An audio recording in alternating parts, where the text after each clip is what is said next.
Isso mesmo, estamos aí gravando. Essa é a primeira aula da nova matéria História de Israel. Primeira aula da nova matéria História de Israel, curso médio em Teologia, Academia Bíblica Internacional Bereia. Hoje é segunda-feira, 30 de agosto de 2021, curso médio em Teologia. Repetindo, primeira aula da nova matéria História de Israel, segunda-feira, 30 de agosto de 2021. Desde já, queremos agradecer os alunos que, até a presente data, conseguiram fazer os seus pagamentos da mensalidade de agosto. Eventualmente, se ainda algum aluno que não conversou ainda comigo, por favor, não custa nada, eu creio que você tem um plano ilimitado de celular e não vai gastar nada, só o seu precioso tempo em pegar o seu telefone e me dar uma chamadinha para nós conversarmos, entende? Porque fica um pouco complicado eu adivinhar o que está acontecendo com o aluno que está atrasando a sua mensalidade. Eu entendo que alguns alunos se esquecem, e aí, diante de alguns, não de todos, para não causar nenhum tipo de constrangimento, se me dão liberdade, eu lembro, tá? Mas, de qualquer maneira, o aluno que, por algum esquecimento, não fez o pagamento da sua mensalidade ou está com algum problema, vai receber, a partir de amanhã, uma nota, né? Uma pequena invoice, lembrando que você já está com a mensalidade do mês de agosto atrasada. Assim que não se sintam ofendidos, não se sintam constrangidos, isso aí é um procedimento de qualquer escola, tá? De qualquer entidade de ensino, quando chega a data do vencimento, quando ela não entra o devido pagamento da mensalidade, o aluno recebe apenas uma notinha de lembrança.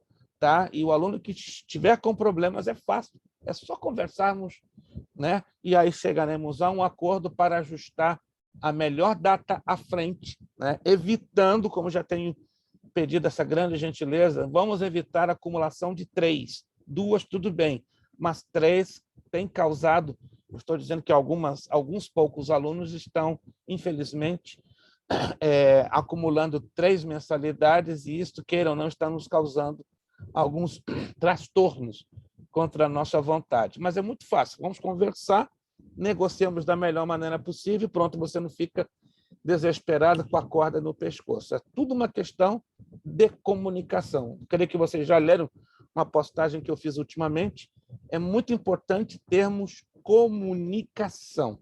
É muito importante. Eu percebo, me desculpe, isso aqui não quero ser chato em dizer isso, alguns de vocês têm um certo nível de dificuldade de se comunicar. Eu não entendo por quê, mas eu estou aberto para estarmos sempre conversando, nos comunicando, tá? Porque esse é uma das chaves do nosso sucesso espiritual e ministerial, a comunicação. Você não pode adivinhar por si próprio, eu não posso adivinhar por mim próprio, a menos que eu receba uma revelação de Deus ou você receba uma revelação de Deus. Estamos assim combinados? Estamos combinados? Comunicação, não vamos nos esquecer nisso. Qualquer necessidade, qualquer situação, dificuldade que você esteja passando, não apenas a nível dos pagamentos, não, mas a nível da aula, da matéria, tudo que estiver relacionado você e a Academia Bíblica Bereia, por favor, não deixe a coisa passar muito tempo. Entre em contato conosco, estamos aqui para lhe ajudar. Se eu não puder lhe atender de imediato, como hoje eu tive uma situação bem delicada que me agarrou 5 horas, entende que eu não pude atender mais nenhuma chamada, é simples, quando eu termino, eu dou uma satisfação, dou uma mensagem de texto, sempre que possível, mas geralmente quando eu não estou amarrado, agarrado, eu procuro atender como no máximo entre 1 a 2 horas o aluno que procura fazer contato conosco. Os alunos aos quais enviei pelo correio, preste atenção, todos receberam, os que enviei a apostila pelo correio, Erildo não recebeu, que estranho.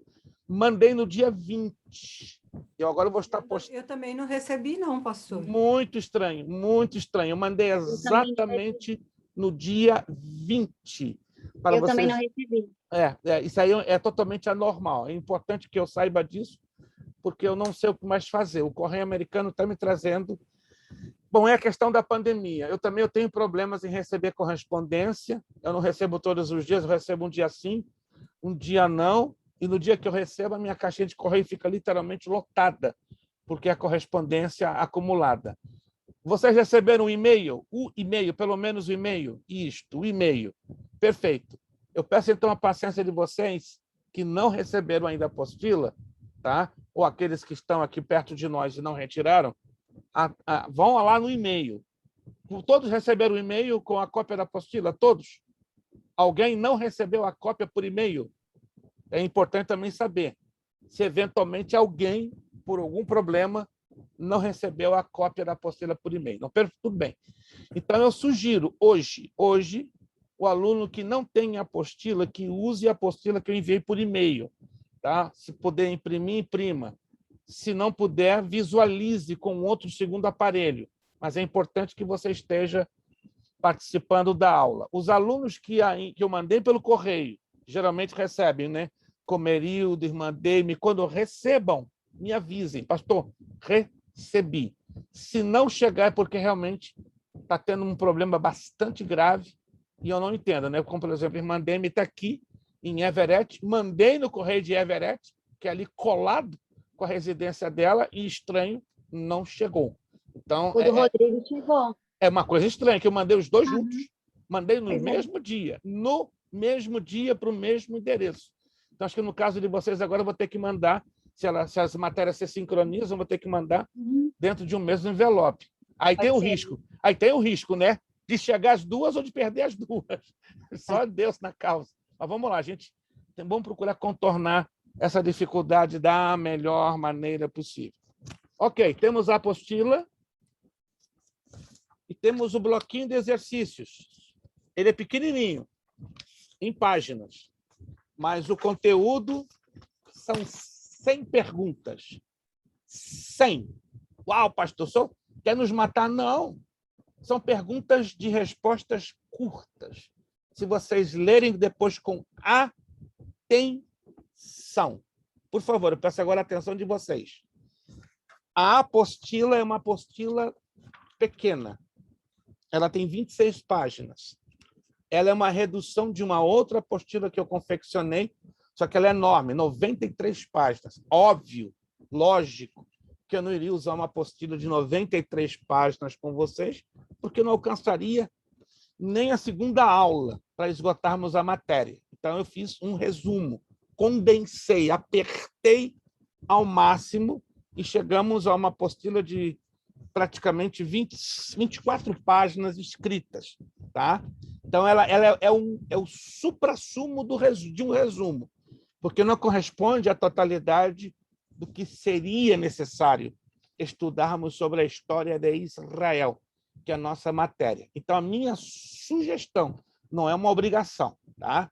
Para você responder este questionário, se faria necessário a leitura de toda essa apostila já, porque 90% das respostas, entre 80% a 90%, você vai encontrar sem nenhum problema na apostila. Sem nenhum problema, sem nenhum problema. Por isso, você tem que ler com atenção, aí você vai encontrar.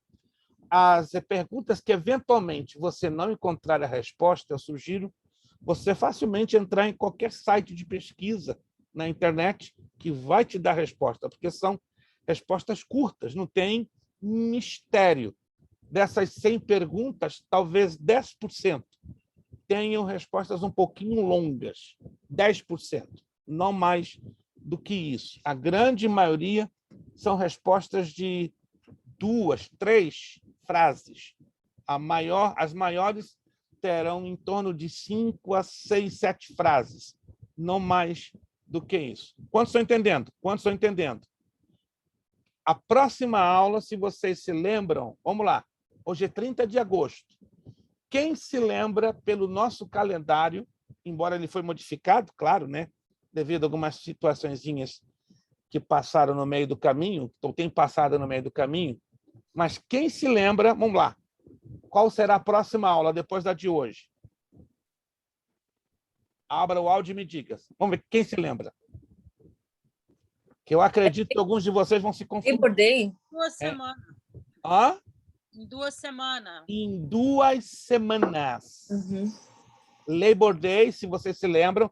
Quem se lembra que no calendário anterior eu disse que no Labor Day não teríamos aula? Quem se lembra?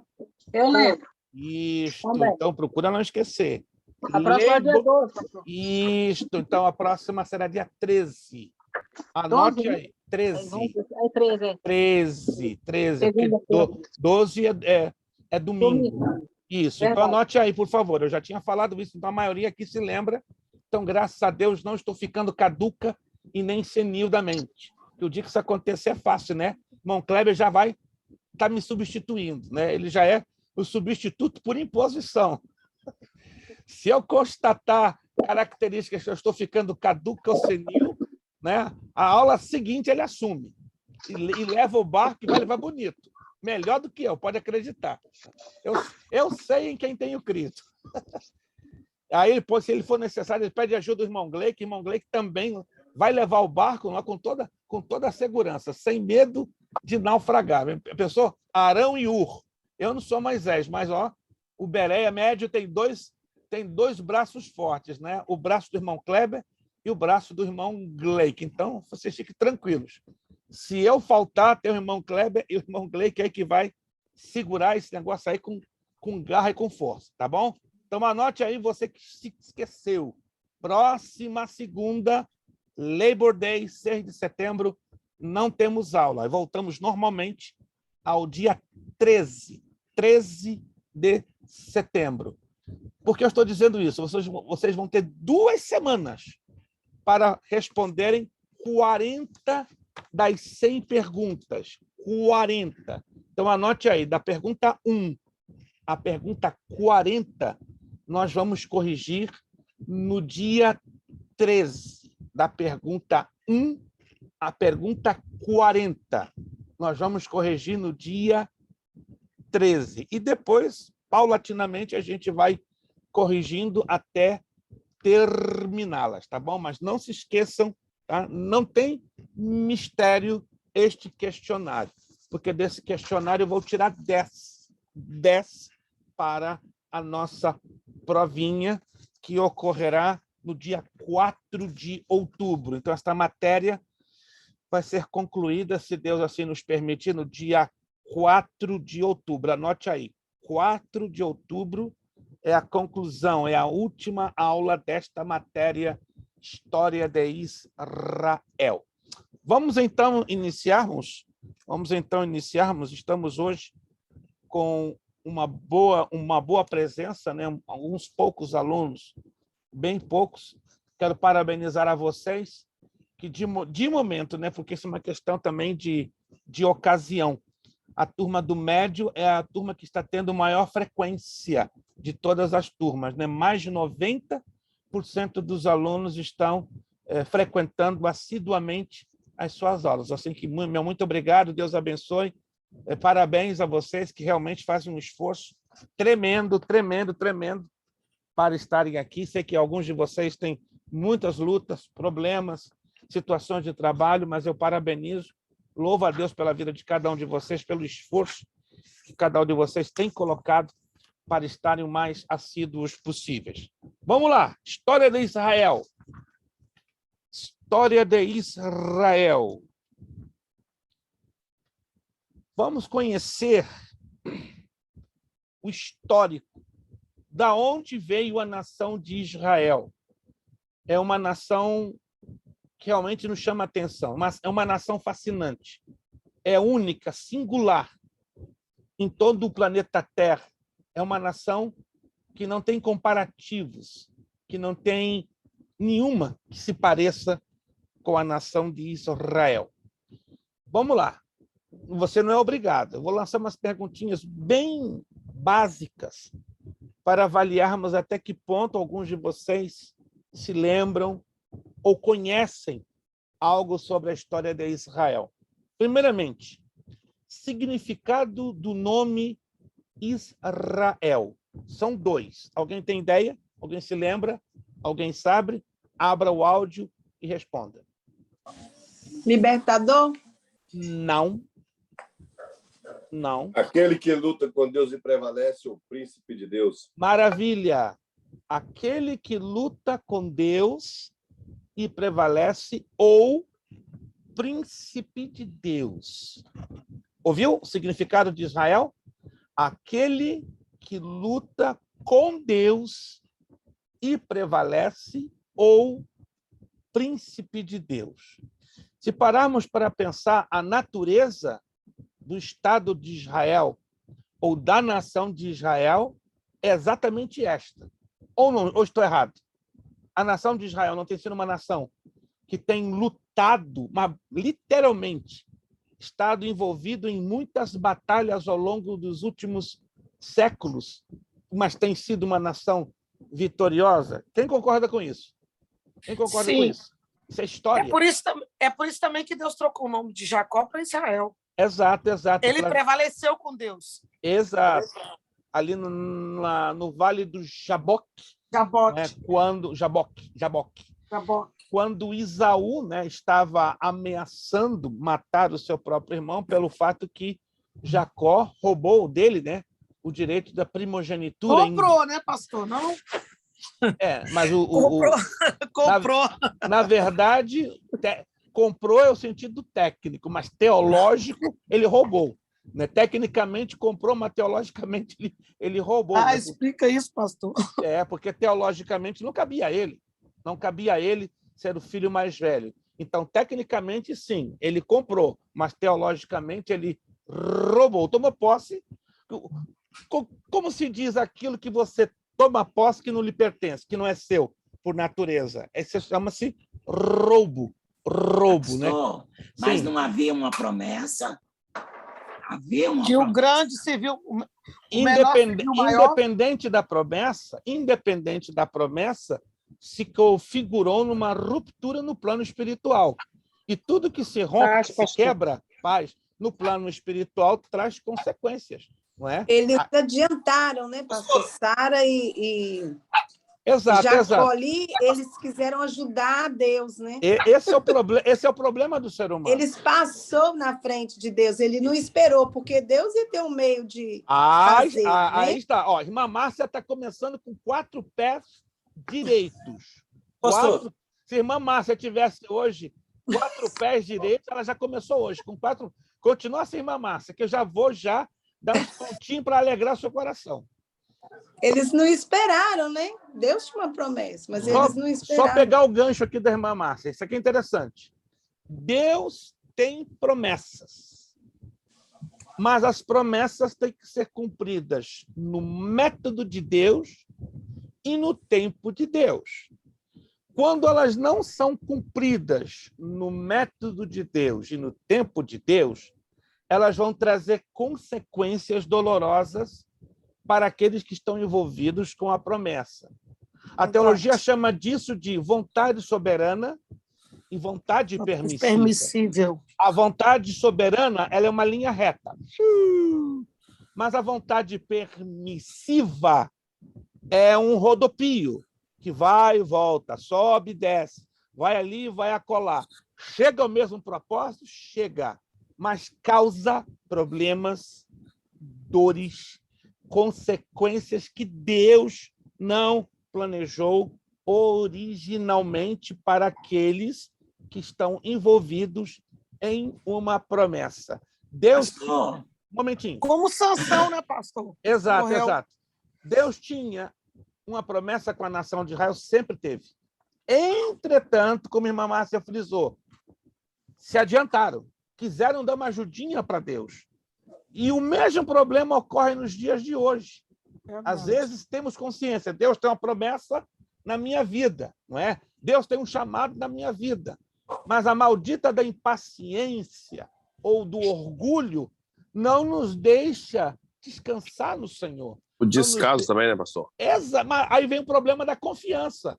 né? E tem muita gente que diz, eu confio em Deus. Mentira, não confia em Deus. Desconfia, porque se adiantar é uma atitude de desconfiança.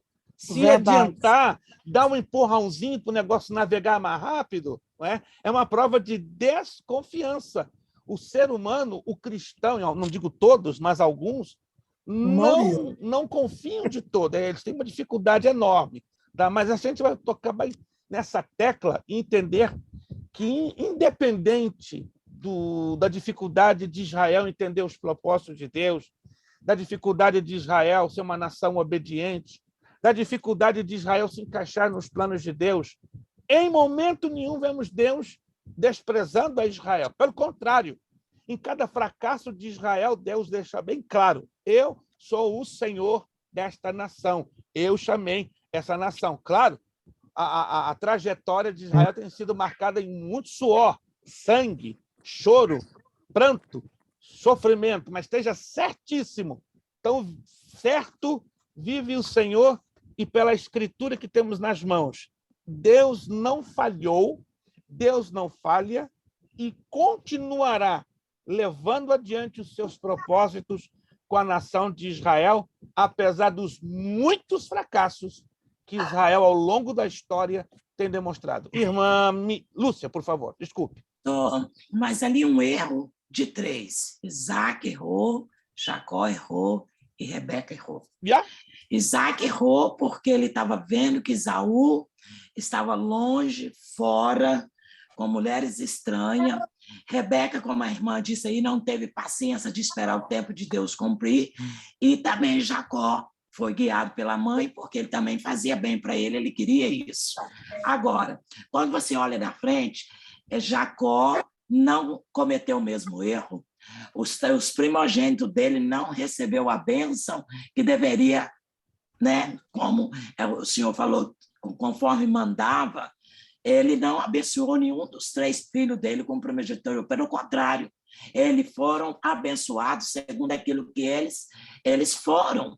Os erros e os acertos. Quer dizer, Jacó não repetiu o erro de Isaac, nem tampouco dos pais dele. Ele aprendeu. O verdadeiro Israel mudou. Embora levou muito na cabeça para aprender, né? Levou muito na cabeça, mas aprendeu. Né? Não, só pastor, mas aí você vê, ele troca levou... da esposa, só ele sofreu.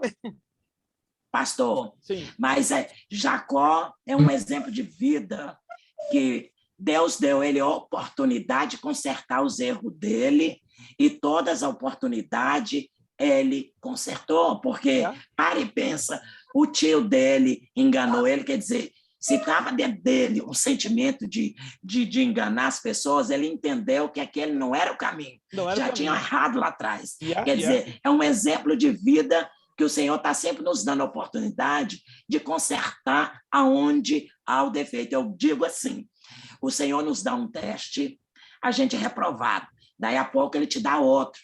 E o Senhor vai nos dando oportunidade, até o momento que você entende que você tem que mudar aquilo que você errou. E eu vejo Jacó como um exemplo de vida transformada. Deus deu oportunidade e ele usou a oportunidade que Deus deu. Errou muito, mas acertou. Que Deus nos ajude a nos espelharmos em Jacó. Sim, Lucas, por favor. Só um minutinho, Lucas, e depois o irmão José. Lucas. Não, o Zé já tinha chamado o senhor aquela hora primeiro. Ok, José, por favor. Não, na verdade, fui eu que falei, mas eu não chamei primeiro, não. Bom, Kleber. Mas eu não tinha chamado primeiro que ninguém, não. Ok, decidam-se entre vocês, se ninguém decidir, entra Lucas, e aí eu tenho que dar continuação. Vamos lá. O que acontece, pastor? Eu, pessoalmente, eu não concordo com o termo roubo. Porque dentro da classificação de roubo, você toma à força aquilo que não te pertence. E essa é a classificação do roubo. Você toma à força aquilo que não te pertence. Jacó, na verdade, ele não toma à força. E outra, dentre todos eles ali, Isaac, ele só foi ter noção mesmo a respeito da promessa para Jacó depois. Porque, na verdade, a mãe dele Rebeca, ela não falou nada com ninguém. Ela não comentou nada com ninguém. A palavra, pelo menos até onde eu li, ela não comenta nada com ninguém. Esse é o erro dela. Porque o anjo, quando fala com ela, o anjo não manda ela não falar nada com ninguém. Aquilo ela guarda para si. Aí ela não fala nem com Isaac e nem com Jacó. Isaac, por sua vez, ele seguia uma lei. A lei que ele seguia era a lei da primogenitura. Então, ele estava baseado dentro da lei da primogenitura. Então, até então, ele não havia cometido uma falha. Agora, continua ela mantendo a falha. Ali, a única falha que eu vejo é o seguinte, a respeito da mentira. Por quê? Independente de eu seja filho ou não, observe um detalhe, o que Jesus faz, por exemplo, em uma determinada situação. Quando as pessoas falam, a tua mãe e os teus irmãos, eles estão te chamando, a grosso modo falando assim. Aí ele fala, eis aqui, né? Eis aqui minha mãe e meus irmãos. Então, ali ele estava agindo com coerência de acordo com o que ele estava fazendo. Não é porque era a mãe dele que ele, não, gente, só um minutinho, espera aí que eu vou lá dar atenção para... Não, tem um princípio, as coisas têm um princípio. Aí, por exemplo, ali, Jacó, quando ele é induzido a mentir, pelo certo, ele deveria ter falado assim, olha, minha mãe, eu não vou mentir, porque se eu mentir, eu estou errando. Agora, ele não tinha noção da primogenitura, a Bíblia não fala isso, não. Ele não tinha noção da primogenitura e nem Isaac tinha noção da primogenitura. Ali, o princípio que aconteceu ali foi que ela não declarou o que o anjo havia falado com ela. Como é que o irmão sabe, à luz da Bíblia, que eles não tinham noção do princípio da primogenitura? À luz da Bíblia, por favor. À luz da Bíblia, como é que o irmão sabe que eles não tinham essa noção? À luz da Bíblia. Se é possível me responder essa pergunta. É porque à luz da Bíblia, repito. À luz da Bíblia. Sim. É normal que a gente trabalhe com conjecturas, isso a gente tem a plena liberdade de fazê-lo, mas à luz da Bíblia. Como o irmão chegou a essa conclusão? À luz da Bíblia. Porque por nenhum momento ela declara nem para Isaac nem para Jacó a respeito do sonho. Ela não falou com eles. Ela simplesmente pegou e guardou para si. Mas eu acredito que o irmão esqueceu de um fator super importante. Isso já era um fator cultural. E há fatores culturais que a Bíblia, por N razões, decide não fazer comentários ou desenvolver comentários. Sim. Agora, quando nós estudamos o pano de fundo cultural sobre Abraão, Isaac e Jacó, isso já era um princípio cultural, primeiro, sim, inalienável, generacional, porque todos eram ensinados a conhecer esse princípio, porque eles eram ugaritas e depois se tornaram, sim, hebreus, entende? Como ugaritas e como mais tarde hebreus, esse princípio era conhecido de berço. Embora a Bíblia, interessante isso, né?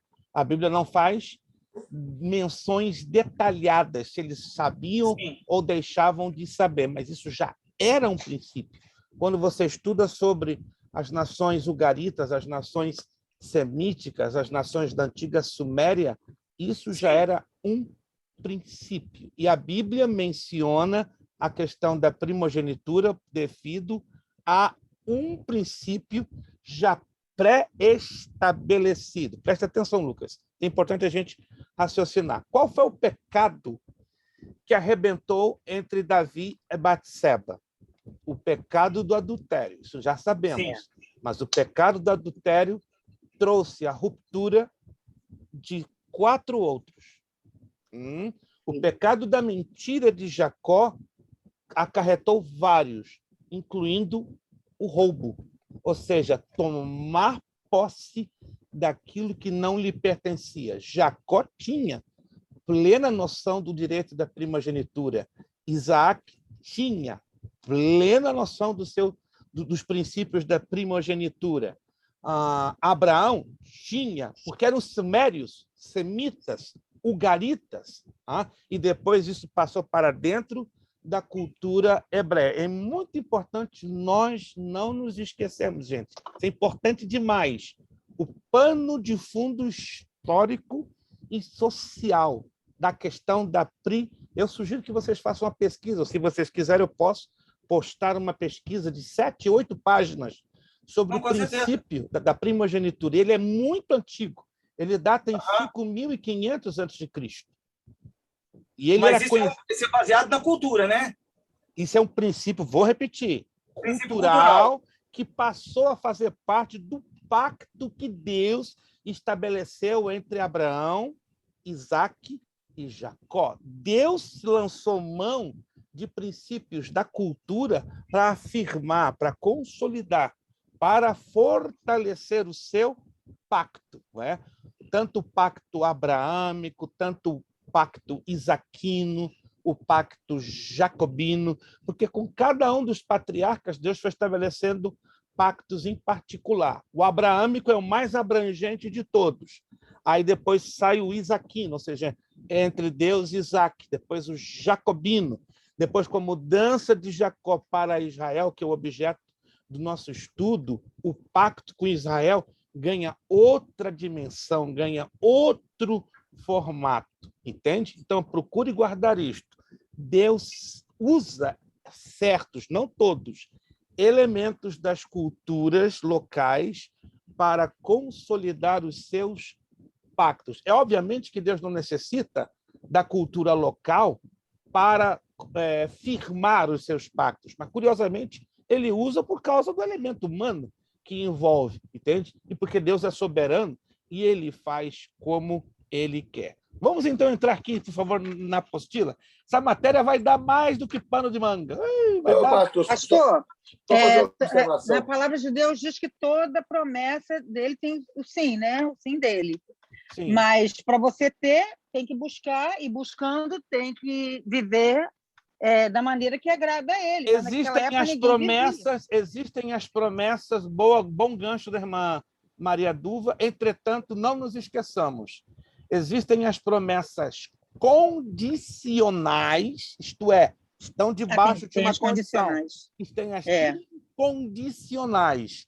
Vamos estudar algumas delas, tá? E há promessas incondicionais dadas à nação de Israel. Não são muitas, mas existem. E muitas destas nós ignoramos por completo. Irmão Kleber, por favor, se for puder ser um pouquinho breve, porque eu preciso entrar aqui nessa introdução. Sim, eu concordo, como o senhor disse, que no fato do roubo ali, para mim, foi o que ele fez com o pai dele. Com Esaú, na verdade, Esaú vendeu. Ele fez com o pai dele no engano. Agora, uma coisa que, na verdade, que eu queria falar é que quase todo mundo fala que Jacó era enganador. Não está na Bíblia que Jacó era enganador. Não, curiosissimamente ele não. Ele enganou juntamente com a mãe dele, o pai dele. Jacó, o nome Jacó não significa enganador. Não, é suplantador. Isso. E o senhor deve ter ouvido, as pessoas falam assim, Jacó é suplantador. Eles colocam uma força na palavra suplantador, e a palavra suplantar não é uma palavra ruim. Não, não é. É a palavra vencer, aquele que calca, que pisa, que vence. Isso que é suplantador. Só que o pessoal parece que suplantador é igual ladrão, matador. Eles colocam uma força, um peso quando decide a palavra suplantador. E Jacó, existe as pessoas falam que Jacó é enganador porque Esaú, depois ele faz um trocadilho. O senhor que entende hebraico, o senhor sabe que isso existe. Ele faz um trocadilho com o nome de Jacó. Jacob, ele vai usar a palavra Yaquev. Yaquev, e não Yaakov. Então, aí o tradutor para o português traduziu, não é o nome dele Jacó, ou seja, ele fez um trocadilho com o nome de Jacó, falando que um pai dele, que Jacó, enganou ele. Esse foi o problema da Vulgata, se não me engano. A Vulgata que traduziu incorretamente Yaakov por Yaquev. Então, houve esse problema. Então, o povo criou mistificou isso aí, que Jacó era enganador.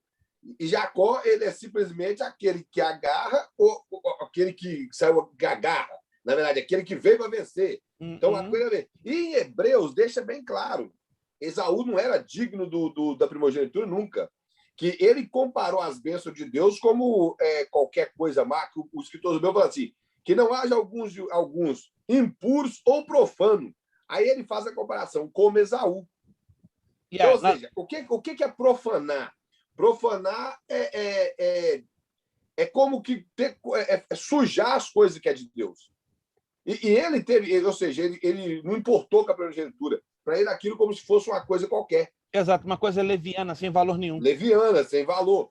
Então, no caso de Jacó, o maior erro desse negócio. É o nome de Jacó que o pessoal criou esse mito, que Jacó significa ladrão, que também eu não sei de onde tirar isso, ou que significa enganador, quando, na verdade, não é isso o nome de Jacó. Embora teologicamente ele procedeu num roubo, tomou posse daquilo que não era dele, no sentido técnico. Exato. Ainda que, como falou o irmão Kleber, ainda que Esaú, no que ele profanou, menosprezou um direito que a ele lhe cabia, então ele abre no mundo espiritual uma brecha. E essa brecha leva o quê? Ele à perda. Mas aí é uma sequência de erros, né? Erros da parte de Esaú e erros da parte de Jacó. E o povo fala assim, por isso que o nome dele foi trocado para Israel. Não. E outra coisa, várias vezes Moisés escreve que Deus conversou com Jacó depois de trocar o nome e chamou ele de Jacó. Não chamou ele de Israel. Chamou ele de Jacó. Israel foi conhecido pelo povo de Israel, Jacó. E a própria mulher samaritana, no Novo Testamento, ela falou o quê, Jesus? Por acaso você é maior do que nosso pai Jacó, que bebeu da água do poço? Ela conhecia ele como Jacó e não como Israel. Exato. Eu volto a bater na tecla. No sentido teológico e no sentido jurídico, né? Obrigado, irmã Angelita. Eu ia usar essa palavra agora, irmã Angelita chegou junto. É considerado roubo teológico e jurídico, ainda que houve erros da parte de Jacó, né? E da parte de Esaú. Aí abriram brechas no mundo espiritual e deu no que deu o problema que nós, infelizmente, conhecemos ao longo da Bíblia. Vamos lá. Eu tenho dificuldade de entender como roubo, pastor. Teve as consequências. É questão de princípios. É um direito seu ter dificuldade em entender, mas é porque o irmão não analisa a coisa do termo teológico e jurídico. Porque estava ali duas partes interessadas. Um era Esaú, que menosprezou, e Jacó, que ele já sabia o que queria. Mas um abismo chama outro abismo ao fragor. Eu sei que foi errado. Mas esse que foi feito. Somente, meus irmãos, a questão mais importante aí não é que um fez isso ou outro fez aquilo. É a consequência dos atos de ambos. O resultado é que nós estamos aqui analisando à luz da Bíblia. O problema são as consequências. Esaú semeou mal? Semeou mal. Independente que ele tivesse ou não o direito da primogenitura. E Jacó semeou mal? Semeou mal. Independente que ele coubesse ou não o direito da primogenitura.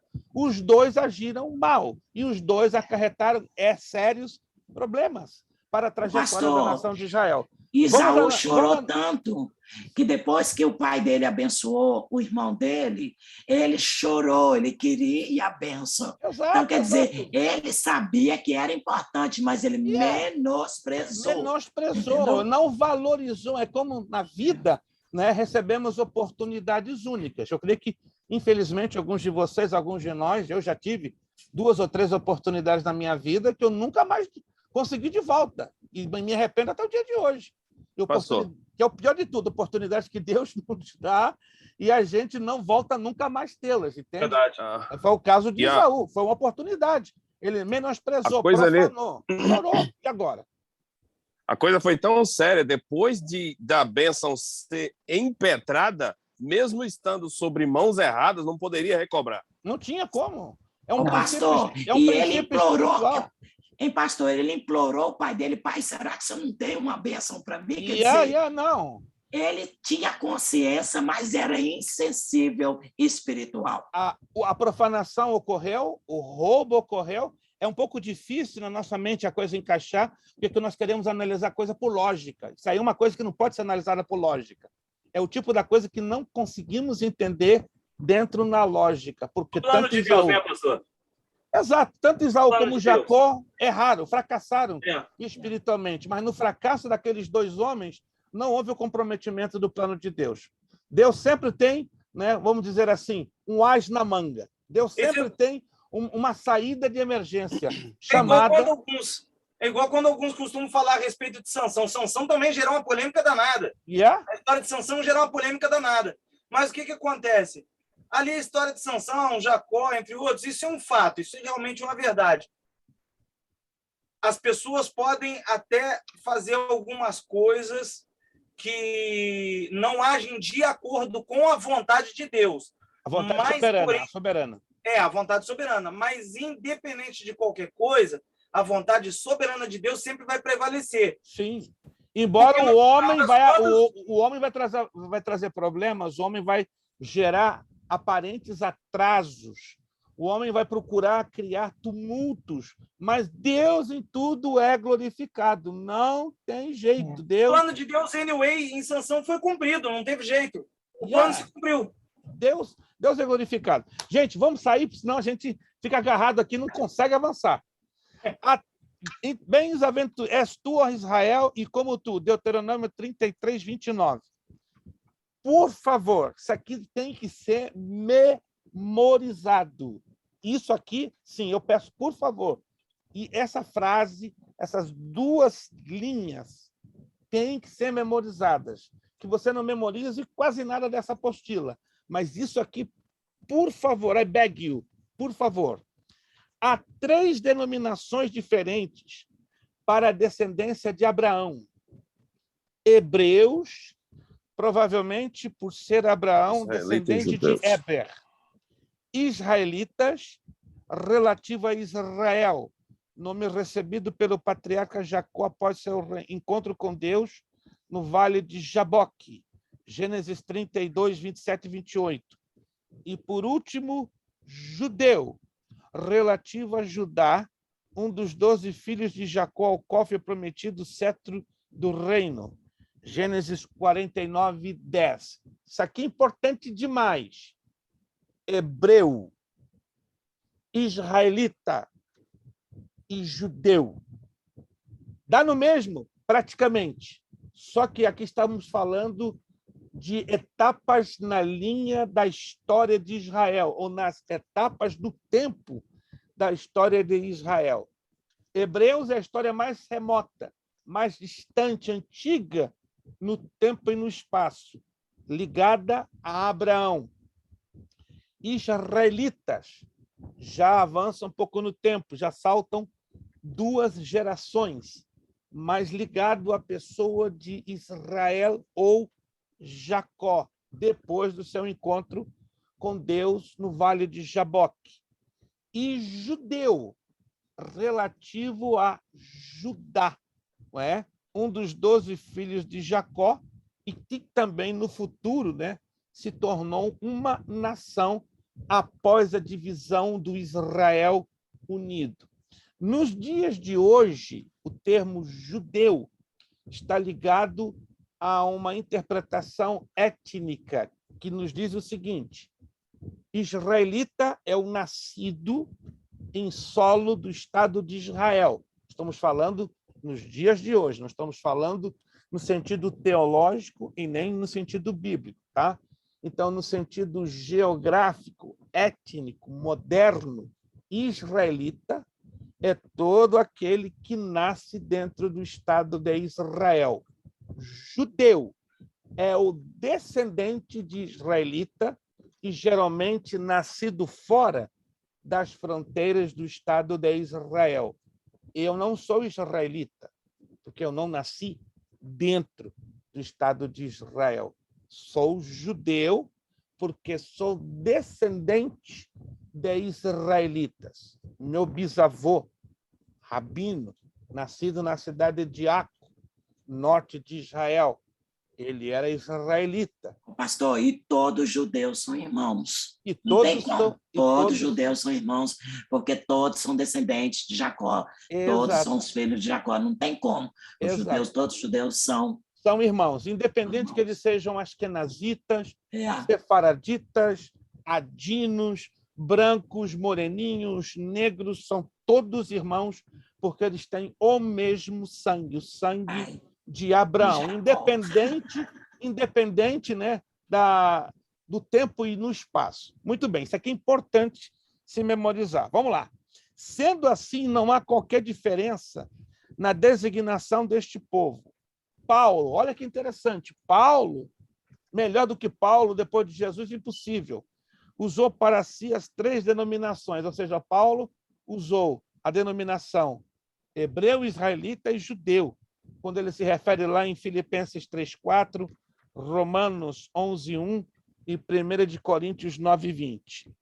Este foi o povo especial de Deus com o qual ele fizeram pacto através de Abraão. Aí temos o pacto abraâmico, Gênesis capítulos 15 e 17, para dar-lhe a terra de Canaã e abençoar através dele todos os povos da terra, Gênesis 12, 1-3. O propósito desta eleição foi usar Israel como canal para espalhar sua salvação por todos os cantos da terra.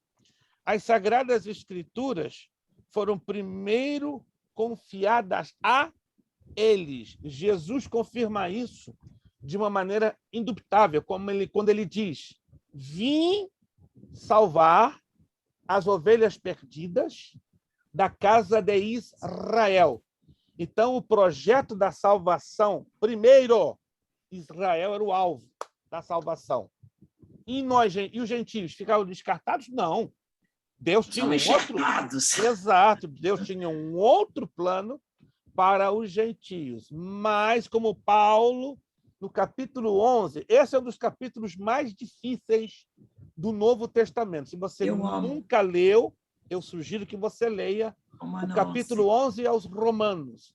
Ali Deus explica, através de Paulo, qual a razão da queda da nação de Israel em receber o Messias. E que aquela queda não comprometeria o propósito de Deus, só alteraria a ordem das posições. Como assim? Na vontade original, soberana, inicial de Deus, a salvação teria que ser para os judeus. Se os judeus houvessem recebido de cara a Jesus Cristo, a história seria outra. E a história desembocaria aonde? Na tribulação. Quem estaria pregando o evangelho, talvez não do reino, mas da graça, na tribulação? Uau, tremendo aí. A igreja entraria de cabeça na tribulação. Olha que coisa interessante. Mas Deus, lá na fundação do mundo, na eternidade, já sabia, não, Israel vai rejeitar o Messias. Deus poderia interferir na trajetória da história? Poderia. Claro. Só que entra a questão do livre-arbítrio. Deus não entra em questões que envolvem a decisão própria de cada um de nós, de cada ser humano. Isso é fantástico, gente. Isso é fantástico. A gente está trabalhando aqui numa dedução, mas é uma dedução que tem uma lógica teológica, tem um encaixe teológico. Uma vez que a salvação, primariamente, foi destinada para os judeus, então, naturalmente, não é? Os judeus seriam o povo arrebatado, que participaria do arrebatamento. E a igreja estaria na tribulação. Mas a rejeição de Israel inverte a ordem.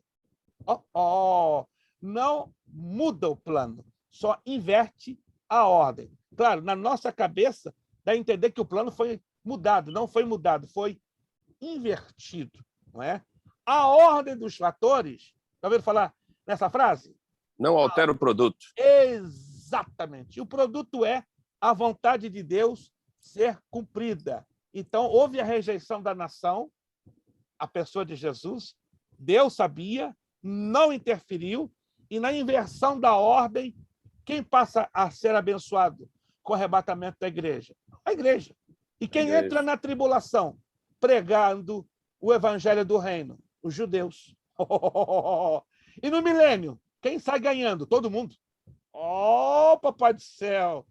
Só que são formas de tratamento. Deus é especialista em tratar com os seus filhos.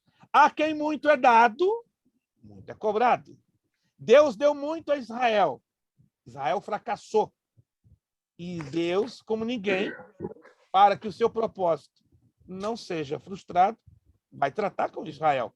Então, a tribulação, o principal objetivo da tribulação, purificar a nação de Israel. É o primeiro objetivo. Purificar aos ímpios que, eventualmente, não receberam o evangelho no tempo da graça. E purificar os crentes que ficarão na tribulação, mas o princípio básico, o alvo principal da tribulação é o tratamento de Deus com a nação de Israel. Irmão Kleber, tem algo a colocar?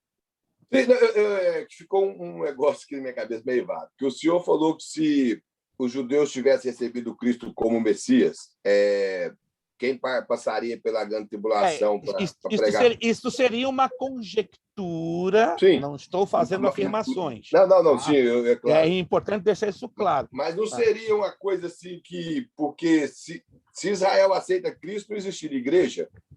A igreja seria a igreja acompanhada da nação de Israel. Tecnicamente, o senhor até colocou... Tecnicamente, a igreja ela existiria, mas provavelmente não com o termo ou nome igreja, mas de alguma forma sim, existiria a congregação dos gentios. Isso, que eu acredito. Porque o próprio texto de Deuteronômio fala, e o senhor citou aqui também, que Israel foi a nação escolhida como a nação missionária. E está lá em Deuteronômio, Pedro até se refere às promessas que foi dada a Israel, à igreja, na carta dele, que é a nação eleita, povo adquirido. Então, conforme a profecia de Abraão, em ti serão benditas as nações, ou seja, em ti Abraão seria no Messias. Aquela profecia apontava para o Messias e não para Jacó e nem para Isaac, e sim para o Messias. Exatamente. Então, ou seja, se eles recebessem a Cristo, eu acredito que todo o planeta seria abençoado através de Israel, conforme Gálatas 3:8, me parece, que fala. Então, eu particularmente, eu acredito... Mas o orgulho de Israel estava muito alto. Sim, não, é só suposição. É o excesso do orgulho, da grandeza. Mas isso que o irmão Kleber está falando, isso que eu estou colocando também é uma suposição. Não, é isso que eu estou falando, que é a suposição do senhor. Exato. Eu estou seguindo a suposição do senhor. Exato. A irmã Lúcia falou a questão do orgulho, nós sabemos. Eu estou seguindo a suposição do senhor, que se caso Israel tiver recebido o Messias. Então, eu particularmente acredito que seria a congregação dos gentios e eu acho que não teria grande tribulação. Exato. Porque nós já estaríamos... O que é o milênio? O milênio é o cumprimento da promessa do reino que está no Velho Testamento. Que ele iniciou com Cristo a sua morte e ressurreição, que o próprio Jesus falou que é chegar a vós o reino dos céus, o reino de Deus, que o termo é o mesmo, é chegar a vós o reino de Deus. Então, ele deixa isso claro. Então, ou seja, nós estaríamos já vivendo o reino de Cristo. Continuando na suposição, e não é errado ter suposições, desde que elas sejam equilibradas, bem dosadas. Então, tecnicamente falando, suposição, a tribulação não existiria se Israel, desde o princípio, lá atrás, houvesse recebido a Cristo.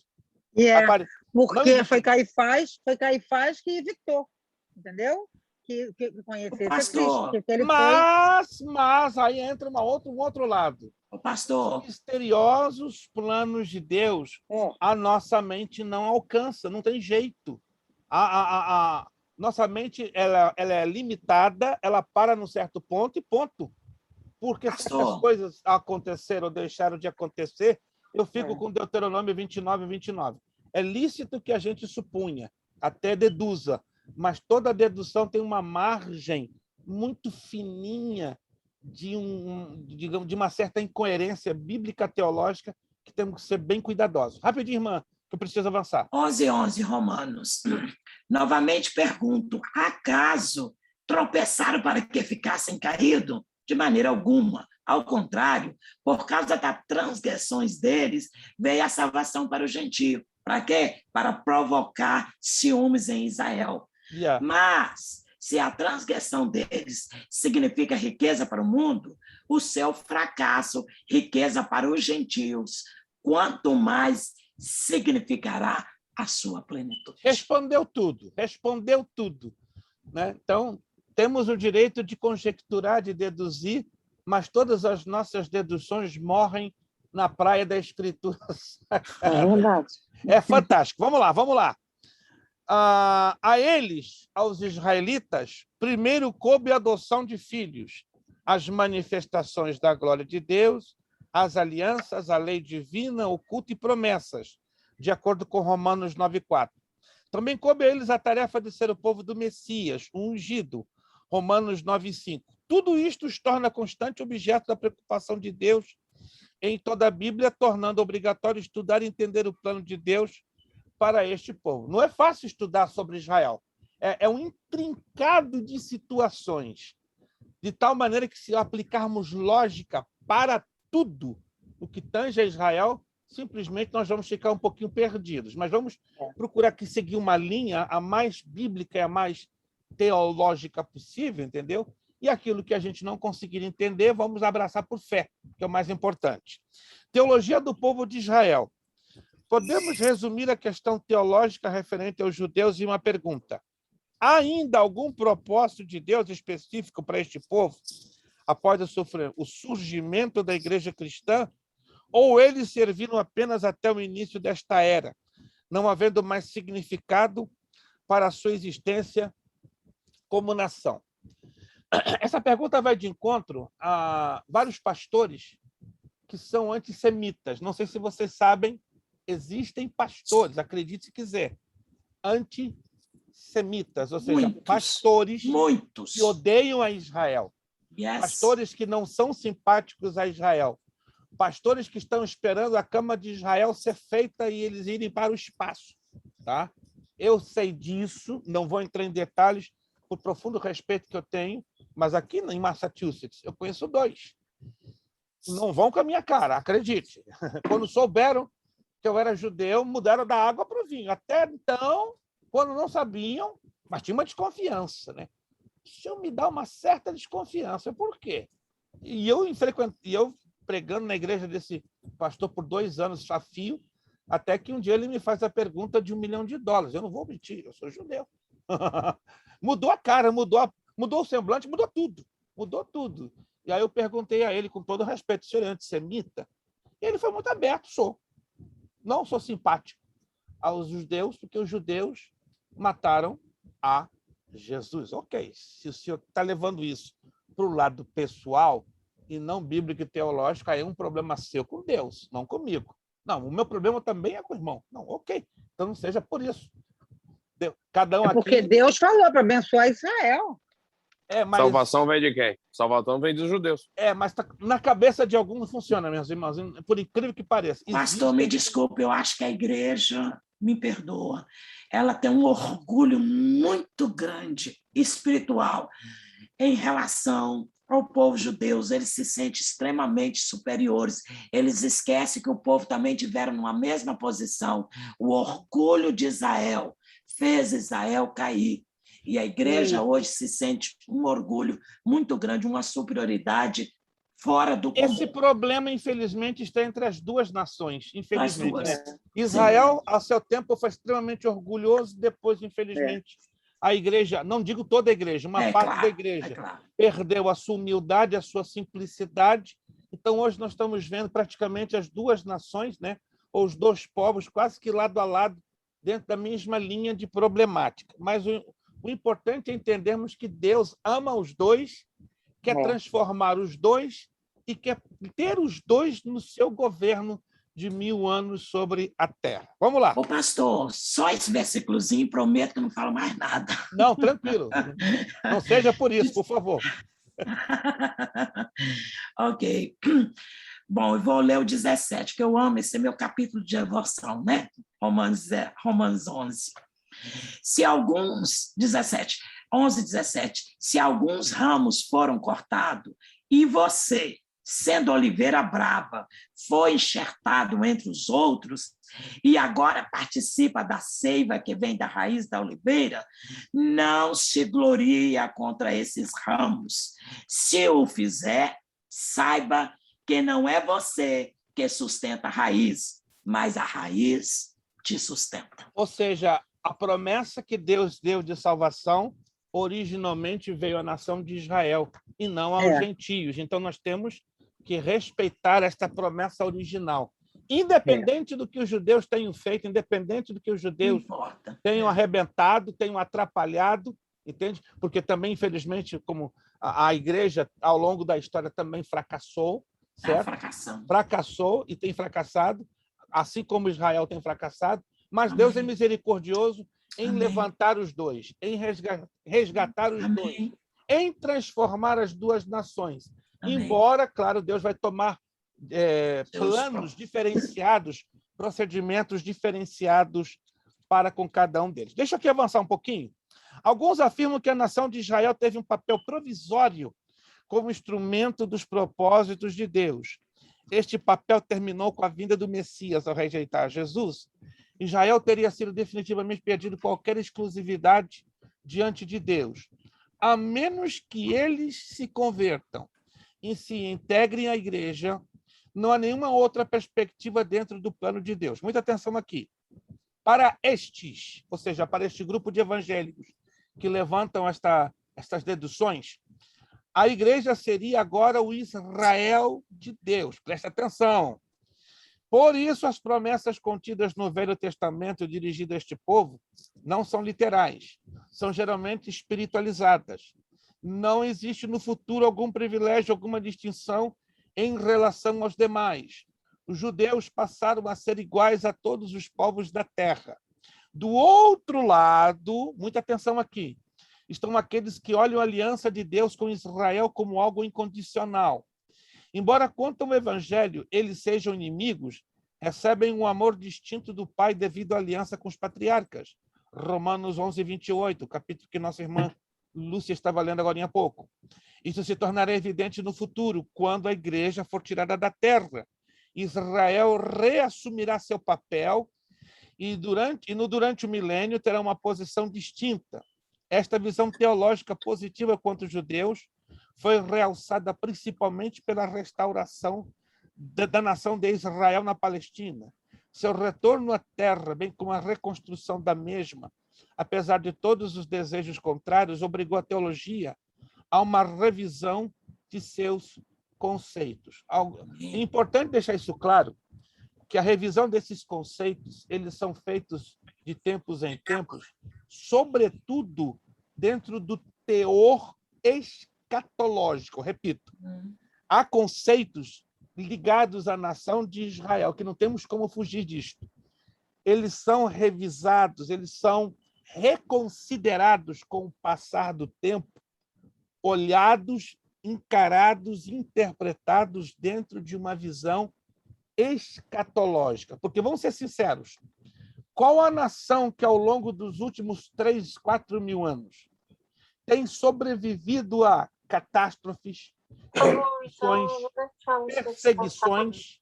Qual a nação que tem conseguido manter a sua cultura quase que intacta, independente do país, do povo com os quais eles têm se interagido? Qual a nação que tem preservado, ao longo de mais de 3 mil anos, não apenas a sua cultura, mas a sua visão religiosa e seu idioma, de uma maneira quase que intacta, independente também, temos que entender que Israel teve algumas misturas com outros povos, com outras nações, mas eu me refiro à essência. A essência da nação de Israel, ela é única.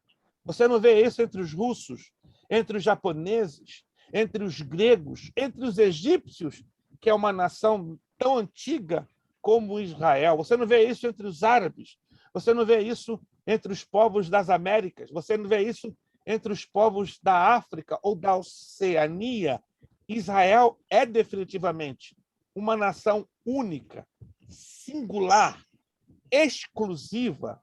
Não que seja o preferidinho, o filhinho mimado de Papai do Céu. Não, mas é a nação eleita que ele decidiu escolher. Ele poderia escolher a Arábia Saudita, poderia ter escolhido o Egito, poderia ter escolhido o Líbano, poderia ter escolhido até mesmo a idólatra Caldeia de Abraão, mas fez o contrário, tirou Abraão da idólatra Caldeia para levantar uma nova nação, não é? Amém. Lembrando que Abraão não era hebreu. Uma outra questão importante, Abraão era caldeu, era ugarita, pertencia a um povo de alto nível de idolatria.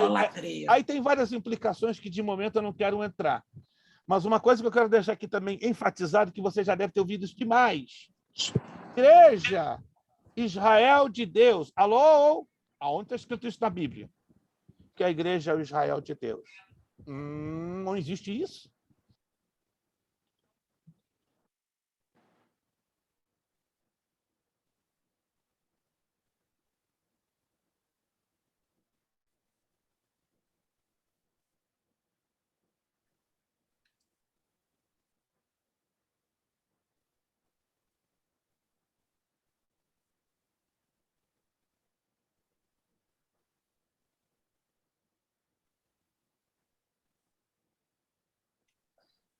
Alô, estão todos me ouvindo? Agora sim. Ok. Houve uma interrupção aqui do meu lado. A minha tela fechou, foi um negócio estranho demais. Deixa eu fechar o áudio aqui. Deixa eu fechar o áudio, senão vai trazer... não. Mudou a minha tela. Que loucura. Tá, eu peço a bondade que vocês fechem o áudio, só abram na hora da participação, por gentileza. Houve uma mudança de tela do meu lado aqui que me fez desaparecer alguns comandos. Façam minha bondade, por favor. Todos do lado de vocês fechem o áudio, porque eu não consigo fechar o áudio aqui do meu lado. Isso, só para evitar o ruído. Aí, na hora da participação, é simples. Você abre, fecha de novo, tá bom? Obrigado. Obrigado. Mas, como eu estava falando, irmãos, não existe essa de que somos o Israel de Deus. Não existe na Escritura Sagrada nenhuma colocação bíblica, teológica, que dê respaldo, dê apoio a esta afirmação. Nós não somos Israel de Deus. Vamos resumir a coisa de uma maneira prática. Deus estabeleceu planos proféticos, planos olhando para o futuro, com 3 raças, com 3 povos: Israel, igreja, gentios. Israel, igreja, gentios. Abra lá sua Bíblia. Primeira carta de Paulo aos Romanos, capítulo 10. Primeira carta de Paulo aos Romanos, capítulo 10. Verso 32. Esse é o texto bíblico para você entender que Deus estabeleceu propósitos específicos com 3 povos. Propósitos proféticos, olhando para o futuro. 1 de Coríntios, capítulo 10, verso 32. Não vos torneis causa de tropeço, nem para judeus, nem para gentios, nem tampouco para igreja de Deus. Anotou aí? Judeus, gentios, igreja de Deus. Anotado? Anotado aí? Anotado? Estão todos me ouvindo, sim ou não? Isso, eu quero ter certeza que essa interrupção que eu sofri não está provocando interferência no áudio. Vamos lá, voltando. Voltando, porque já são 9h23, temos um pouquinho mais de 15 minutos. Vamos lá. Período veterotestamentário. O que é vétero? Velho. Ligado ao velho. Ligado ao Antigo Testamento. Anote aí, se de repente você não está conseguindo entender essa palavra vétero, anote aí. Ligado ao velho, ao Antigo Testamento. Então, vamos conhecer a história de Israel por períodos no tempo. Este período, o período veterotestamentário, se refere à história de Israel registrada no Velho Testamento. Israel é a figura central em todos os 39 livros, mesmo quando estes livros fazem referência a outros povos, fazem-no em sua relação com a nação eleita. A porção histórica do Velho Testamento vai desde o livro de Gênesis até o livro de Ester. Os livros poéticos, Jó, Salmos, Provérbios, Eclesiastes e Cantares, e os livros proféticos, embora possam conter alguma porção histórica, foram escritos dentro do período abrangido de Gênesis a Ester. Durou aproximadamente 1.500 anos, e por isso vamos subdividir este período em 6 outros períodos para melhor entendermos. Como é que se chama a parte do Velho Testamento composta os 5 livros? Alguém se lembra? Eu me esqueci. Pentateuco. E qual outro nome também teria? Pentateuco ou a Torá. Torá. Pentateuco ou Torá. Vamos lá. Período pré-nacional.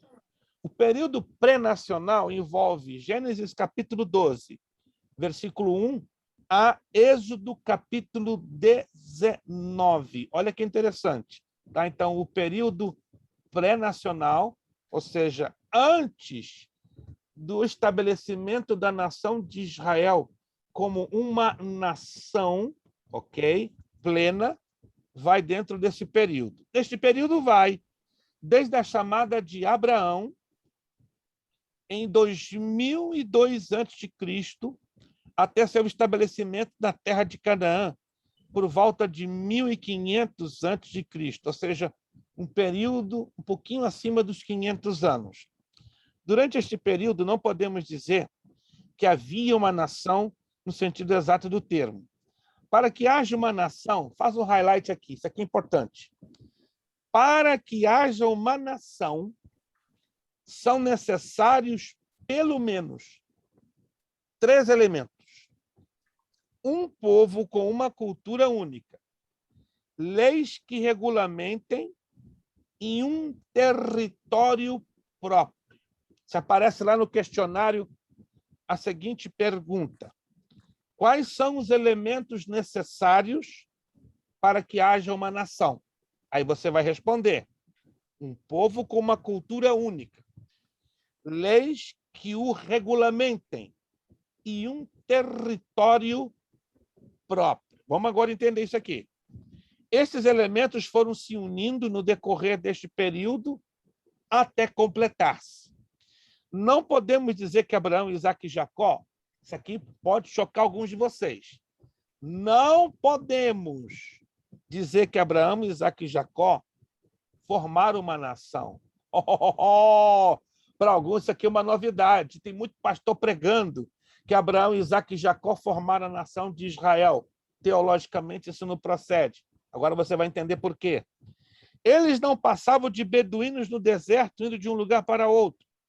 Mesmo os 12 filhos de Jacó, embora tendo multiplicados, não passavam de um grupo a mais naquele emaranhado de povos, que era a Palestina naquela época. O povo só foi se multiplicar e surgir de forma mais numerosa quando? Aonde? No Egito. Por incrível que pareça, fora do seu território, vem aí o primeiro elemento, a sua cultura. E os seus costumes foram se definindo. Então, antes disso, a cultura e os costumes de Israel não estavam definidos, porque eles eram o quê? Um emaranhado de várias nações, como fossem uma coxa. Isto, exatamente, eram nômades, eram completamente nômades. Mas agora eles estavam estabelecidos, embora em um território não próprio deles, mas foi a oportunidade para que se definisse, estão me entendendo? Para que se moldasse o primeiro elemento. Qual o primeiro elemento que nós mencionamos dos 3? A cultura. Mesmo no país estrangeiro, curiosamente, era o propósito de Deus. Vamos lá. Ao final de 400 anos, era um povo numeroso, mas não uma nação. Alguém se lembra mais ou menos quantos saíram do Egito? Mais ou menos, aproximadamente. Alguém tem uma ideia do número? 3 milhões. 3 mil pessoas. 3.600.000 pessoas. Anote aí, aproximadamente, pelos cálculos que lemos no livro dos Números, tá? A saída dos israelitas do Egito foi em torno de 3.600.000. Quantos israelitas saíram da Palestina e migraram para o Egito? Se lembram? Quantos? A Bíblia fala de quantos? 70. 70. Olha que interessante. 70. 430 anos depois, já não eram mais 70, eram 3.600.000. Deus abençoou? Claro, o crescimento populacional foi simplesmente extraordinário, estupendo. Cresceram numa proporção tremenda, porque a mão de Deus estava sobre aquela nação. Vamos lá. O segundo passo, qual o segundo passo? Para que houvesse uma nação, né? Leis que o regulamentem. Só seria dado após sua libertação por Moisés. Vamos lá, entender passo a passo. No Sinai começava uma nova fase para este povo. Alguém me ajude? Feche o seu áudio, o áudio de alguém está aberto. Eu aqui não posso, eu perdi o comando. Temporariamente, com essa alteração que eu tive aqui na minha tela, eu não tenho formas de fechar o meu áudio aqui. Então, me ajude, por gentileza. Obrigado. Vamos lá. No Sinai começava uma nova fase para este povo. Eles receberam uma lei. Como foi chamada essa lei? Alguém se lembra?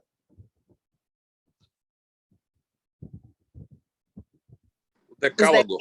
Decálogo ou Os 10 mandamentos. Os 10 10 mandamentos. mandamentos. Anote aí, essa lei foi conhecida como o Decálogo, ou 10 mandamentos. Decálogo ou 10 mandamentos. Muito bem. Não apenas o Decálogo que se tornou padrão mundial. Receberam toda uma legislação que detalhava o Decálogo, bem como outras instruções que regulamentavam a vida religiosa e civil. Mesmo que o período no deserto pareça uma perda de tempo, foi ele quem possibilitou a existência de um código que garantiria para sempre a existência de Israel como nação. Esta lei, de certa forma, tornou-se sua pátria. Uma pergunta importante aqui, por favor. Dos 5 livros do Pentateuco, dos 5 livros da Torá, qual dos 5 livros consegue detalhar o decálogo, ou seja, consegue dar desdobramentos tremendos? Levítico. Anote aí. O livro de Levítico é o único livro do Pentateuco que traz desdobramentos do decálogo, ou seja, detalhes, grandes detalhes. O que a gente não vê dentro dos 10 mandamentos, a gente vai ver dentro do livro de Levítico. É como se tivesse uma espécie de esmiuçamento. É impressionante, impressionante. O livro de Levítico ele é trabalhado tudinho no sentido de esmiuçar o decálogo. Vamos lá. Josué, sucessor de Moisés, ajudou a consolidar Israel. Liderou a tomada da terra, guerreando e conquistando boa parte dela. Agora era um povo com cultura própria, leis próprias e em sua própria terra. Vou repetir. Josué, sucessor de Moisés, ajudou a consolidar Israel. Liderou a tomada da terra. Como era chamada a tomada da terra que Josué tomou posse? Alguém se lembra? Líbano, Síria, Anatólia. Nome da terra que Josué tomou posse? Uai, Canaã, gente. Canaã. No Novo Testamento, qual foi o nome que ganhou Canaã? Jerusalém? Não. Palestina. Palestina. Verdade. Canaã no Antigo Testamento. Palestina no Novo. Em nenhum lugar da geografia bíblica, dentro do Novo Testamento, você vê referências a Canaã, senão a Palestina. Geograficamente, a mesma área é. Só que anote aí, Canaã no Antigo Testamento, Palestina no Novo Testamento. Vamos lá. Então, qual é a conclusão que estamos chegando aqui? Quando exatamente a nação de Israel se torna uma nação? Vamos lá. Se você está acompanhando a leitura, se você está pegando os pontinhos e unindo, quando exatamente Israel se torna uma nação? Acabei de falar. Prometida. Pela cultura única. Após entrar na Terra Prometida. Após entrar na Terra Prometida. Nunca antes. Porque ali na Terra Prometida o povo já estava com a sua cultura consolidada. Já tinha o quê? Leis próprias. Ia tomar cara. Como? Ia tomar sua própria roupagem, sua própria cara, né, de Israel? Exato, a sua própria identidade. Tá? Então, é na Terra Prometida, é em Canaã, na posse de Canaã, que Israel ganha a sua identidade geográfica, política e cultural. E fechou. É em Canaã, é na posse da terra, que Israel se torna o quê? Nação. Por favor, não esquece disso. Por amor do guarda de Niterói, não se esquece disso. É perigoso. Eu fico arrepiado quando eu ouço pastores. A nação de Israel se forma com Abraão. Loucura. A nação de Israel se forma com Jacó. Não tem cabimento, porque se esquecem esses 3 elementos que acabamos de mencionar. Um povo com uma cultura única, leis que o regulamentem e um território próprio. Entendido, gente? Anotado? Alguma dúvida até aqui? Tá tranquilo? Virando a página, virando a página. Período teocrático. Então, nós falamos do período pré-nacional. Então, quer dizer que o período pré-nacional vem desde Abraão, me acompanhe, até a formação da nação, que se dá quando? Quando se dá a formação da nação de Israel? Quando? Acabei de falar. Quando eles entram em Canaã. Quando eles tomam Canaã, a terra prometida. Então, anote aí. Então, o período pré-nacional vem lá de Abraão até a posse da terra prometida. Período teocrático. Aonde lemos o período teocrático? De Êxodo, capítulo 20, versículo 1, a primeira de Samuel, capítulo 10, verso 1. Corresponde ao período que vai desde a tomada da terra por Josué até o estabelecimento da monarquia com Saul. É o período descrito principalmente no livro de Juízes. Embora, coloque um highlight aqui interessante, embora durante o tempo de Moisés e Josué possamos dizer que eles exerceram um governo teocrático. Vamos entender aqui o que é um governo teocrático. Temos 7 minutos.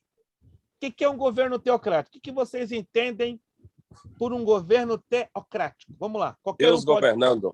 Deus governando. Deus dando as ordens. Deus dando as coordenadas. Deus lá falando e usando um representante aqui na Terra. Isto é um governo teocrático. Era o que Deus queria. Não era um sonho, porque Deus não sonha, né? Esse negócio de sonhos de Deus dá vontade de dar um tapa debaixo da orelha. Sonhos de Deus. Deus não é homem para sonhar. Deus não pode sonhar. Deus tem projetos, gente. Eu tenho sonhos e projetos. Agora, Deus não precisa ter sonho, porque ele já tem tudo claro. O passado, o presente e o futuro, né? Então, por favor, não cante esses hinos que dizem, né, os sonhos de Deus. Não, isso não é bíblico. Deus não tem sonhos. Deus tem planos, propósitos e projetos que são sempre cumpridos. Então, dentro dos planos, propósitos e projetos de Deus, Deus sempre quis, desejou demais governar com o homem, olha que lindo, e sobre o homem, tendo que a companhia, tendo a parceria, tendo o companheirismo, e sobre o homem. Mas o homem não quis. O homem deu um tapa, digamos assim, na mão de Deus. Não, queremos estar sozinho. Queremos ter um rei à semelhança das outras nações. Isso foi terminado. Isso desembocou lá no reinado de Saul, que foi uma tragédia. Se houve um período de tragédia na história de Israel, foram 2. No período dos juízes e no período dos reis de Israel e no período dos reis de Judá. Período trágico, que nós vamos estudar com alguns detalhezinhos para nós entendermos como a nação de Israel pagou caro, caríssimo, muito caro, preço de sangue, preço de maldição, por ter rejeitado o governo teocrático. Deixou de ser único, né, pastor? Para ser igual. Exato. Esse é o problema de muitos cristãos nos dias de hoje. Deus nos chamou para sermos singulares, para sermos únicos, não para sermos melhores do que os outros, mas para sermos uma nação especial. Mas nós, às vezes, não queremos. Queremos ser iguais aos demais, mas nós não fomos chamados para sermos iguais aos demais. Eu e você fomos chamados para fazer o quê? Diferença. É o que Deus queria. Não, eu quero uma nação para fazer diferença, mas Israel rejeitou essa oportunidade. Mas vamos lá. Chamamos de teocrático porque não havia um governo definido, no sentido humano. Não havia um homem específico que poderia ser chamado de líder. O governo de Moisés também foi teocrático. Todavia, como vimos, não havia uma nação. Os juízes foram homens e mulheres ungidos em ocasiões especiais, que serviam com autoridade a quem o povo recorria nas dificuldades. Este período durou cerca de 430 anos. Que interessante! Olha só! Os números dos profetas apontados no livro de Juízes foram 12. Otiniel de Judá, que livrou os reis da Mesopotâmia. Eude, que expulsou os moabitas e os amonitas. Sangar, que matou 600 filisteus. Débora contra os cananeus. Gideão, que expulsou os midianitas. Tola e Jadir. Jefté, que subjugou os amonitas. Abessã, Aijalon e Abdon. Sansão, grande perseguidor dos filisteus. Este período foi caracterizado pelo caos. Juízes 21, 25. A falta de um governo central forte, definido, fez com que as transgressões se multiplicassem. A vida moral e religiosa da nação era uma derrocada só. O culto a Baal, Astarte, eram muito atrativos pela sua sensualidade. Os juízes tinham um campo de atuação muito restrito, geográfico e politicamente. Os capítulos finais do livro de Juízes contam a história de um crime hediondo e da consequente guerra civil que serviu para ilustrar o período. Um período teocrático, mas também dominado por uma anarquia sem precedentes. Vamos concluir a aula colocando o seguinte paralelo. Livro de Josué, livro das conquistas, livro dos triunfos, livro onde vemos Deus ainda exercendo parte da sua teocracia sobre a nação de Israel. Livro dos êxitos da nação de Israel. Juízes, por sua vez, o livro da confusão, o livro das derrotas, o livro que traz as vergonhas da nação de Israel, do absurdo que Israel naufragou, uma vez que teve um período de tamanha intimidade para com Deus. O período dos juízes, nós vemos um período de extravio, um período de desorientação, um completo caos. Agora, vamos entrar em alguns pequenos detalhes, que eu vou deixar 2 perguntinhas para vocês pesquisarem, e o aluno ou a aluna que me dê a resposta mais enquadrada dentro da Bíblia, eu já quero dar 75 pontinhos. Mas vamos fazer primeiro algumas rápidas colocações ou ponderações. O primeiro juiz de Israel. Alguém se lembra quem foi o primeiro juiz de Israel? Alguém está tentando abrir o áudio, mas não conseguiu. Samuel? Não. Primeiro juiz... Otiniel. Otiniel foi o primeiro juiz de Israel. Quem foi o último juiz de Israel? Você se lembra? Samuel. Agora, Samuel tinha uma característica que nenhum dos outros juízes tiveram. Alguém se lembra? Ele era sacerdote, profeta e juiz. Profeta, juiz e sacerdote. Anote aí, Samuel. Alguns teólogos falam de 12, outros falam de 13. Eu fico da opinião que foram, na verdade, 13, ainda que na apostila aqui eu relato como 12, tá? Mas a maioria dos teólogos ficam com 13. Então, Mas o senhor não citou o nome de Samuel, por isso. Exato, eu não citei, por isso O senhor falou 12 dentro do livro dos Juízes. Isso, eu fiz isso propositalmente para nós chegarmos juntos a essa conclusão. Mas, na verdade, foram 13 juízes e Samuel, o 13º, é o único que tem características singulares. Juiz, sacerdote e profeta. Outros juízes tiveram características semelhantes, mas iguais a Samuel, ninguém. Muito bem. Uma perguntinha, só essa pergunta. Você não vai responder agora, porque é para você pesquisar. Ela é dividida em duas partes. Primeiro, qual os 2 juízes de Israel que trazem um testemunho altamente polêmico quanto ao desenvolvimento de seu comando?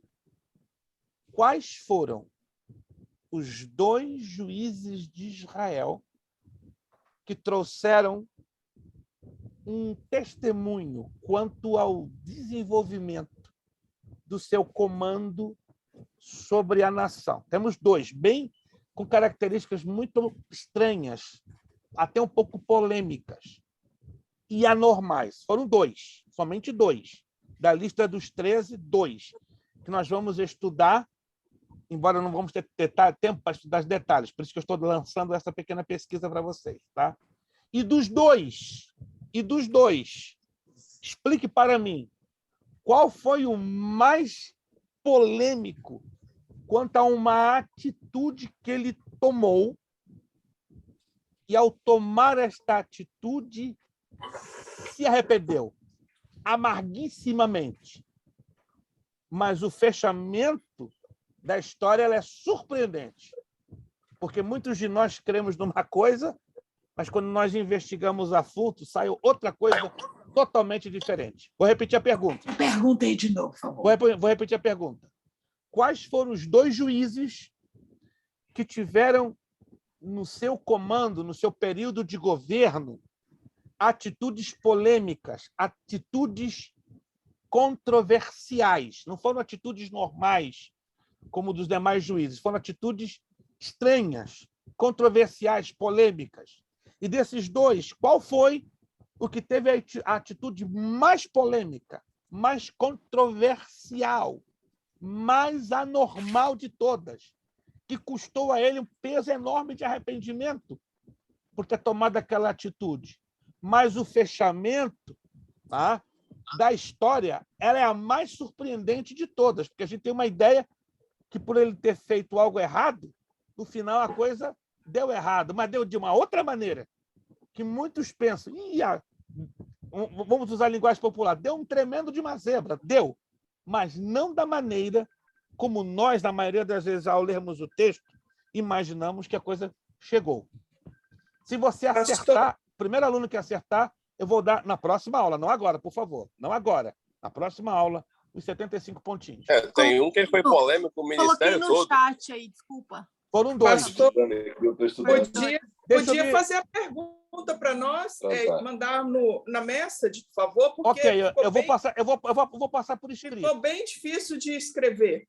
Eu vou passar por escrito, né? Ou se você quiser depois rever o vídeo, fique à vontade, mas eu vou passar por escrito. Assim, mesmo a gente revendo o vídeo, ainda ficaram diferentes as perguntas, ficou diferente. É porque foram somente 2. Tá bom. Me perdoe, eu coloquei no chat, desculpa. Dos 13 juízes, só tiveram 2 com uma atitude muito polêmica.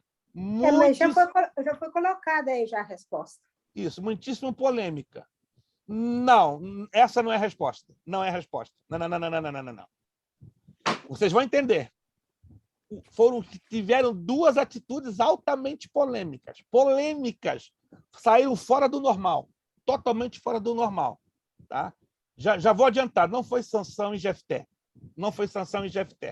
Analisa, pensa, leia sobre os juízes, que você vai descobrir que da lista dos 13, tiveram 2 que realmente foram bem polêmicos. Tá? Uau, pior que a Sansão? Só vocês estudar. Se vocês lerem, tarefa que eu deixo para vocês. Sansão pisou na bola demais. Nós não como esses dois que eu estou me referindo. Vocês vão entender. Mas se for olhar isso também, Gideão também. Gideão não terminou o ministério dele, hein? Aí tá. Se formos olhar, Gideão também pisou na bola. Se formos olhar, Otiniel... sacerdotal. Exato. E fez o sacerdotal que levou o povo à idolatria. Exato. Mas foram atitudes bem controversiais. Quando eu falo controversiais, ela deixa você de boca aberta. Espera aí, como é que o cara faz um negócio desse? É um negócio assim que é chocante.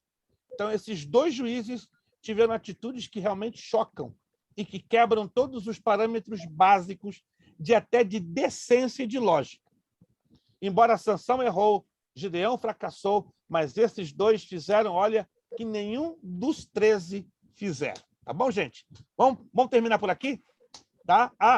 Como já sugeri a vocês, dia 13 voltamos, próxima semana, Labor Day. Amanhã eu já libero para vocês as notas de profetas menores. Tivemos um pequeno contratempo nos últimos dias, mas amanhã vocês já vão estar recebendo as notas finais de profetas menores e durante a semana também vou estar liberando outras notas, tá? No privado de vocês. Tá bom? E não se esquecendo do questionário da pergunta 1 à pergunta 40. Da 1 a 40, dia 13. Então, vamos corrigir o questionário e vamos saber quem é o aluno aí que vai faturar 75 pontinhos, né? E vou colocar por escrito a pedido da irmã Leni a perguntinha para ficar mais claro para aqueles que ainda não ficou suficientemente claro.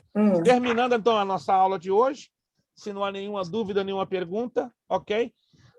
Lembrando aos alunos que não puderam, os alunos locais, né, puderam pegar a sua apostila comigo, só liguem para mim, marcando dia e horário, que eu, com muito prazer, disponibilizarei na nossa caixinha de correio a sua apostila. Alunos que ainda não receberam pelo correio, tenham um pouquinho de paciência, que realmente o correio está trazendo problemas, tá? E quando chegar, me avisa, pastor, chegou a minha apostila. Se não chegar, vou ter que providenciar uma segunda cópia, porque ainda dá tempo, né? Temos 13 dias pela frente. Então, me avisa, por favor, se você não receber essa semana a sua apostila, eu vou providenciar uma nova apostila para chegar às suas mãos o mais rápido possível. Vamos agradecer ao Senhor nosso Deus, pedir com que a sua bênção, a sua graça, a sua bondade seja conosco. Muito obrigado pelo esforço de cada um de vocês, pelo empenho em estar aqui nessa aula. Irmã Camila, obrigado pelo seu esforço. Irmã Camila parecia ioiô, ia e voltava, ia e voltava, ia e voltava. Eu entendo Desculpa, pastor. Mas sim, a internet fica péssima. Eu entendo, o problema da conexão. Eu ainda estou no Brasil. É a questão da conexão. Sim. Mas eu agradeço o seu grande esforço, Irmã Camila, de coração, agradeço mesmo. Vamos, então, orar. Muito obrigada. Vamos pedir ao nosso irmão Gleick encerrar a nossa aula de hoje. Oração, tá? Lembrando, por favor, feche o áudio. Por favor, alguém abriu o áudio e esqueceu de fechá-lo. Por favor. Obrigado. Lembrando, então, voltamos normalmente na segunda-feira, dia 13, dia 6, que é a próxima Labor Day, não temos aula, mas dia 13 estamos aqui firmes e fortes debaixo da graça do Senhor nosso Deus. Irmão Gleick, por favor, nos despedindo com a palavra de oração. Amém. Oremos. Senhor Deus, queremos te agradecer, Senhor, por este momento, ó Pai, que tivemos aqui, ó Pai. Meu Deus, muito obrigado, Senhor, por esta aula, Senhor, a qual aprendemos mais da tua palavra, Senhor. Meu Deus, continue abençoando a vida de cada aluno, Senhor. Aleluia. Continue abençoando o pastor Luiz Prestes, ó Pai. Meu Deus, que o Senhor continue, ó Pai, nos guardando, nos protegendo, que o Senhor continue nos dando sabedoria, nos ensinando, nos instruindo no teu caminho, Senhor, para que nós venhamos, ó Pai, a diferença neste mundo, ó Pai. Aleluia. Meu Deus, que nós venhamos, ó Pai, ser sal e luz neste mundo, ó Pai. Meu Deus, continue, ó, cada dia, Senhor. Nós pedimos a Ti, ó Pai, que a Tua graça continue sendo derramada sobre a nossa vida, ó Pai. Nós somos dependentes, carentes do Senhor, meu Deus. Meu Deus, que o Senhor possa estar com providência na vida de cada um, ó Pai, nas necessidades de cada um. Meu Deus, e que a Tua presença, Senhor, venha ser real em nossa vida, ó Pai. É o que nós te pedimos, em Teu santo e poderoso nome. Amém. Amém. Nosso lema, seriedade. Compromisso. Disciplina. Seriedade. Compromisso. Disciplina. Disciplina. Seriedade. Seriedade. Compromisso. Disciplina. Disciplina. É necessário que ele cresça. É necessário que ele E que eu diminua. É necessário que ele cresça. É necessário que ele cresça. E que eu diminua. E eu diminuo. É necessário que ele cresça. É necessário que ele cresça. E que eu diminua. E eu diminuo. E a Deus damos o quê? A honra, A a honra, glória e o poder. Estava me para esquecendo, estava me esquecendo, por favor. Já estava me esquecendo, só um pouquinho. Só um pouquinho, estava me esquecendo. Temos 3 novas alunas hoje que vieram do básico da 5ª. Perdão, esquecimento gravíssimo. Irmã Sandy, está aqui, irmã Sandy. Dá um tchauzinho, irmã Sandy. Irmã Sandy, irmã Graciela, irmã Graciela. Irmã Graciela, dá um tchauzinho. E a irmã Camila, lá no Brasil, nossas novas alunas do médio. Que dizemos a elas? Que dizemos a elas? Sejam bem-vindas, em nome de Jesus. E fiquem firmes até o arrebatamento. Gente, muito obrigado. Deus nos abençoe. Até a próxima segunda. Não, até o dia 13, dentro de 2 semanas, se Deus quiser. Um bom feriado para vocês. Ótima semana. Corram atrás dos 2 juízes. Façam os deverzinhos. 75 você vai faturar. Deus abençoe nós paramos no período teocrático, para quem não esqueceu. Essa é a irmã Ruth, a secretária do Bereia. Período teocrático. Deus abençoe a todos. Deus Obrigado. abençoe, paz a todos. Paz do Senhor a todos. Tchau, que na paz. Amém a todos. Fiquem com Deus.